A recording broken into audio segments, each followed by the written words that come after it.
സഹനങ്ങളിലൂടെ, വിട്ടുകൊടുക്കലിലൂടെ, സ്നേഹത്തിലൂടെ, മനസ്സിലാക്കലിലൂടെയൊക്കെ കടന്നു പോകേണ്ട വലിയൊരു യാത്രയാണ്. അപ്പോൾ ഈ മക്കൾക്ക് അതിനുള്ള ശക്തി കിട്ടാനായിട്ട് നമ്മൾ ഈ കർത്താവിൻ്റെ തിരുസന്നിധിയിൽ നിന്ന് തന്നെയാണ് നമ്മളിപ്പോൾ ആരംഭിക്കുന്നത്. അതുകൊണ്ട് നമ്മുടെ ഈ ആഘോഷങ്ങളോടൊപ്പം കർത്താവിൻ്റെ വലിയ അനുഗ്രഹം ഈ മക്കൾക്ക് ജീവിതകാലം മുഴുവനും മരണം വരെ കൈപിടിച്ച് മുന്നോട്ട് പോകുവാനുള്ള വലിയ കൃപ ഈ മക്കൾക്ക് നൽകണമെന്ന് നമുക്ക് ഈ ആഘോഷങ്ങളുടെ ഇടയ്ക്ക് തന്നെ ഈ മക്കളെ പരിശുദ്ധമായ ആൾക്കാരെ സമർപ്പിച്ച് പ്രാർത്ഥിക്കേണ്ടിയിരിക്കുന്നു. പലപ്പോഴും നമ്മൾ മറന്നുപോകുന്ന ഒരു കാര്യമാണ്.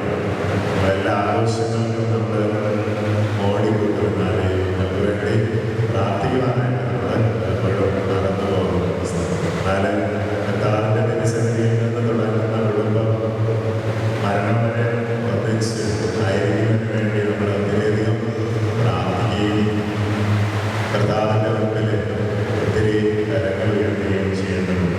അതിനാൽ ഇന്ന് ഒരു കുടുംബമായി മാറുന്ന ഈ അവസ്ഥയിൽ തിരുസഭ സന്തോഷിക്കുന്നുണ്ട്, മാലാഖമാർ സന്തോഷിക്കുന്നു. അതോടൊപ്പം നമ്മളും സന്തോഷിക്കുന്നു, നമ്മുടെ സ്നേഹവും പ്രാർത്ഥനയും ഒക്കെ പങ്കുവയ്ക്കുന്നു. അപ്പോൾ ഈ മക്കളെ പരിശുദ്ധമായ കാര്യത്തിൽ സമർപ്പിച്ചുകൊണ്ട് നമ്മുടെ എല്ലാ പ്രാർത്ഥന ഇവരുടെ മുന്നോട്ടുള്ള ജീവിതത്തിൽ കർത്താവിനെ ഇവരെ കാത്ത് സംരക്ഷിച്ച് സ്നേഹത്തിലും പരസ്പരം മനസ്സിലാക്കലും ജീവിക്കുന്നതിനുള്ള വലിയ കൃപ നൽകണമെന്ന് പ്രാർത്ഥിച്ചുകൊണ്ട് നമുക്ക് ഈ മക്കൾക്ക് വേണ്ടി ഈ പരിശുദ്ധമായ ബലി നമ്മുടെ പാപങ്ങളേറ്റു പറയാം. സർവശക്തനായ ദൈവത്തോടും സഹോദരനെ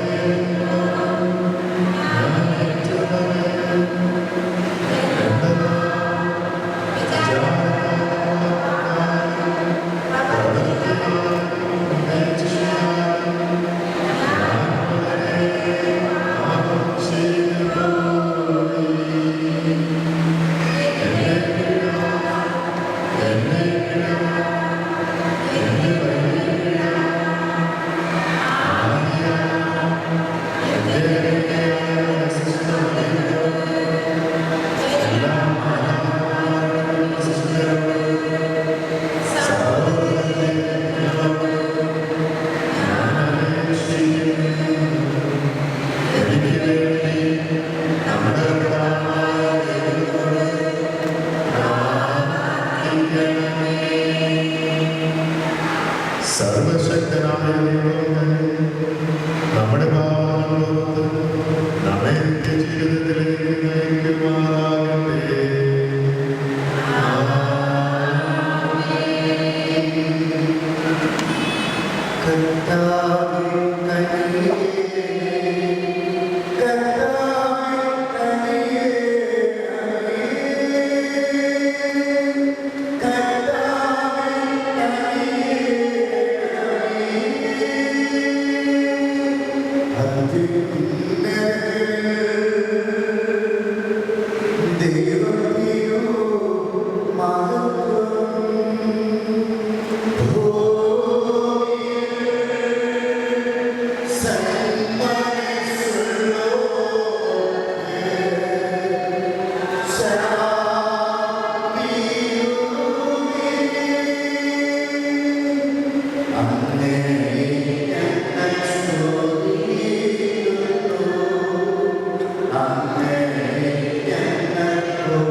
ഏതെങ്കിലും കാരണത്താൽ ഒരുവൻ ഭാര്യയെ ഉപേക്ഷിക്കുന്നത് നിയമാനുസൃതമാണ്. അവൻ മറുപടി പറഞ്ഞു, സൃഷ്ടാവ് ആദ്യം മുതൽ അവരെ പുരുഷനും സ്ത്രീയുമായി സൃഷ്ടിച്ചുവെന്നും ഇക്കാരണത്താൽ പുരുഷൻ പിതാവിനെ മാതാവിനെ വിട്ട് ഭാര്യ വെച്ചിരുന്നെങ്കിലും അവർ ഇരുവരും ഏകശരീരമായി തീരുമെന്ന് അവിടുന്ന് അരുൾ ചെയ്തിട്ടുണ്ടെന്ന് വായിച്ചിട്ടില്ലേ? തന്മൂലം പിന്നീടൊരിക്കലും അവർ രണ്ടല്ല ഒറ്റ ശരീരമായിരിക്കും. ആകയാൽ ദൈവം യോജിപ്പിച്ചത് മനുഷ്യൻ വേർപെടുത്താതിരിക്കട്ടെ. കർത്താവിന്റെ സുവിശേഷം.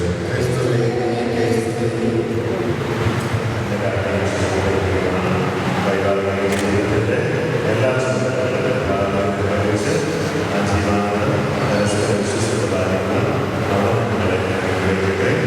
ഞാനിപ്പോൾ സദാസന്ദേശം നിങ്ങൾ പരസ്പരം സമ്മതം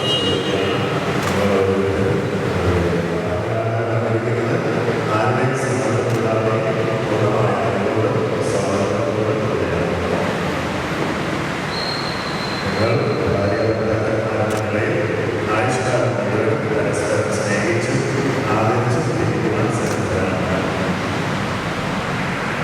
ദൈവം നിങ്ങളെ സ്നേഹപൂർവ്വം സ്വീകരിക്കുവാൻ ക്രിസ്തുവിന്റെ സഭയ്ക്കനുസരിച്ച് വളർത്തുവാൻ ശ്രദ്ധരാണ്.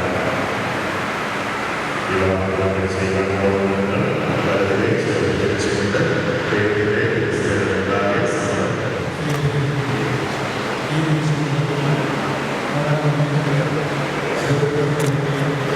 സന്തോഷത്തോടും സന്താപത്തോടും